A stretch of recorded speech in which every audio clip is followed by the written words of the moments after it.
Babaeng wanted naman na hatulan sa kasong ilegal na droga. Arestado rin sa Dagupan City.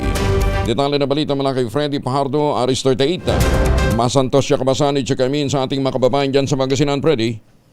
Masantos siya kabusan Kuyang Angel. Halos 3 taon ding nagtago sa batas ang isang 42 anyos na ginang na residente ng Barangay Bunuan, Giset, Dagupan City na nasa kote kahapon pasado alas 11:50 ng umaga sa Barangay Poblacion Oeste sa lungsod. Batay sa ulat ni Dagupan City Police Director Colonel Arnold Solomon, ang matagumpay na pagkasakote ng kanyang mga tauhan na pinangunahan ng Police Station 6 katuwang ang City Intelligence Unit, City Investigation and Detection Management Unit sa ginang na kumbiktado ay sabi siya ng warrant of arrest na pinalabas ng Regional Trial Court Dagupan City sa kinaharap nitong kaso ng paglabag sa Republic Act Numbers 9165, The Comprehensive Dangerous Drug Act of 2002 upang pagsilbihan nito ang naging hatol sa kanya ng hukuman. Sa ngayon nasa kustodiya ng Dagupan City Police ang ginang at ngayong araw ay nakatakdang ilipat na siya sa BGNP Dagupan City.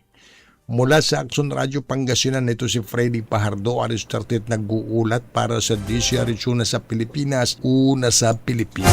Maraming salamat, Freddy.